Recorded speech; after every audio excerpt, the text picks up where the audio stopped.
I went from bedside nurse to nurse entrepreneur to opening up my own business. Let's talk about it. If you're interested in finding out some things to get you out of the hospital setting or bedside, then just stay tuned. So let's talk about a couple of things. First of all, I'm Erica. I've been a registered nurse since 2017. I was a CNA initially first. When I come out of high school, I was a CNA probably about 8 years. Then I became an LPN in 2003. And then I became an RN in 2017. And along the time of that role, I worked from long-term care to assisted living to becoming a director in assisted living to becoming a registered nurse.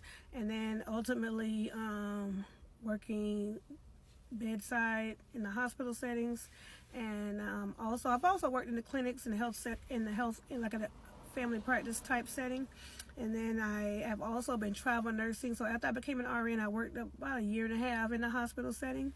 And then I started travel nursing. So I was travel nursing for a couple of years from Hawaii to California to Detroit to Texas. I've been all over. Then I decided, all those things, I was like, I got to figure out what's my plan, because one thing we know, if you're a nurse and you've been a nurse for a while and dealing with the hospital setting and any setting, right, we get burnt out really quickly. We're not appreciated, we're undervalued, we're abused, we're hit on, we treated bad, and all the things, right? So I'm sure if you're a nurse in any setting, you've experienced quite a few horror stories. But just ultimately, though, I do enjoy taking care of people. Pretty much in any setting. That's why I became a nurse. I love taking care of people and all the things, but it definitely, when you start looking at, the overall picture, you figure out I got to come up with a plan B, because this is definitely not it. And that was definitely where my mindset was. I definitely was like, I got to come up with a plan. So I decided, here I am, 50 years old, 49, whatever time I decided. I've been in business now. July was a year, so 1.5 years now in my own business. I own a medical training center. It's called Love Reigns Medical Training Center here in Gainesville, Florida. But what led me to that field is part of what I want to talk about. So I wasn't sure, but what I could tell you is what I was sure about was that as a director working in assisted living, I was on call a lot, all the things, and I knew that staffing was not anything I was interested in doing in my own business. I knew that whatever I decided to do, it would not be where I have to rely on staff. Now, ultimately, hopefully, my business will grow into a season where I will need some nurses, some people to help with the education part. But for the most part, I did not want to rely on people to, I was like, did I want to open up assisted living? Did I want to do a staffing agency? All the things, right? And I knew that staffing is always an issue everywhere, and I did not want to be somewhere.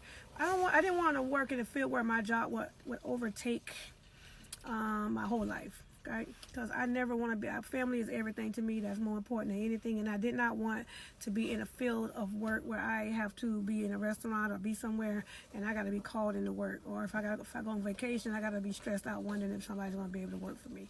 I knew that I needed to work somewhere where I can control the times and the schedule and all the things. So that's why I chose to. So that's what led me down this path. It's like I wasn't sure yet what I wanted to do, but I knew that wasn't what I wanted to do. I didn't want to open a group home. A lot of people are doing group homes. I didn't want to open assisted living. I thought about ALF, and then I immediately thought about those things that could go wrong, like all the things. And so I knew that wasn't the path I wanted to take. So then I decided, in my experiences, what could I take to help me open a business? And I knew that education, me especially going into the director role, and even as a nurse, we all are educators, right? But I was also in a director role, was more than a leading role where I had to teach staff and things like that. So my initial idea was to start teaching CPR and in the med tech, because I did med tech training for our staff in my role as a resident care director. So I knew I was comfortable with that. I wanted to start in an area where I knew I was comfortable. So, because this was foreign to me. I never was a person who could public speak. I was always intimidated by public speaking. As much as I am comfortable talking in settings where I can just talk with people at all, I can just comfortably jump into a conversation. But I wasn't really comfortable with being like speaking out in public like that. And so that would put all the eyes on me, and it would just be a lot. So I was a little nervous about jumping into that type of setting. But I knew that if I'm going to go into this role, I needed to at least figure out something I was the most comfortable doing. And that was the most comfortable for me because I'd already been doing it, kind of pretty much doing in-services and teaching staff, even though I was still nervous doing those roles during those times. But I knew that that would be the easiest way to jump into it. So MedTech was my initial thought. And I knew that I also, CPR would be my next, because CPR is something that we all do. So I thought that would be an easier way to start out into my own business. So that's when I decided to come up with my medical training center. It started off as simply as me just going to libraries teaching, because in library settings you pretty much can teach. I was able to just get the space and put classes in there, so that's why I started off doing that. So I started off literally just meeting people at locations and teaching classes, and then I eventually I was able to start looking into opening up my own location, which was super, super exciting. So part of that process, I was able to find, I started looking around. But in the earlier stages, I was able to get more comfortable with teaching. So I took a CPR training instructor course. I also took a trainer course to be able to teach the MedTech training. So that's for ALF MedTech training. And then I eventually grew, right? So then I took the CNA prep training to become a CNA prep, truck instructor. And it kind of led from there. Like now I teach phlebotomy, I teach medical assistant, I have EKG. I had to sign up with some companies to be able to administer their exams. So all the things. So that is how I led up to this.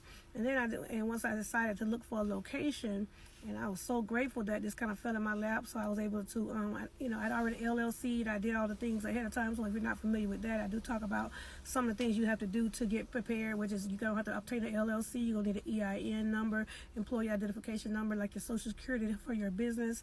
The EIN number is through the IRS.gov website.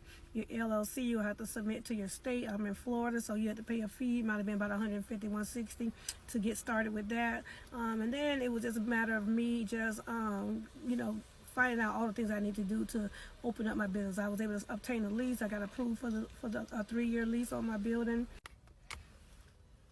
I am so sorry, guys. I had a call come in. I apologize. So whatever that decision is for you, it may not be a medical training center, but for me, that has been the greatest thing for me. This was the best thing that could have happened for me. I can control my hours, right? I close the doors when I want to. I work 8 to 5, 9 to 5. I do some weekends, depending on the students, because I really do try to meet the needs of the students. So sometimes I do weekends, sometimes I do weekdays, whatever it works. I may split up some. I'm very flexible in that. But I am so grateful for the opportunity that I've had to go from bedside nursing to business owner, and I feel like if you can make the opportunity if you can find a way to jump into that, that would be the most rewarding. And listen, we breaking generation curses. We trying to figure out how to leave stuff to our kids, all the things. And I can tell you, as much as I worked and gave 100% to these people out here in these companies that never appreciated me, I do not. Listen, I probably work longer hours now, just getting all the prep ready, all the things for the class, all the things that go after the class, submitting all the paperwork that needs to go to who it needs to go to, all those things, right? I also am an APD provider, agency for persons with disability. I teach MedTech training. I'm trying to incorporate everything I can to grow the business. But when I tell you, this has been the most rewarding. I am so grateful. So if you have any questions about anything that I've talked about, or anything that you need to ask me, I'm an open book. I love sharing. One thing I found is when I started my business going in, that people are so afraid to help you, right? So I'm never going to be that person. Any advice I can give to help you on your journey, I am here to help you.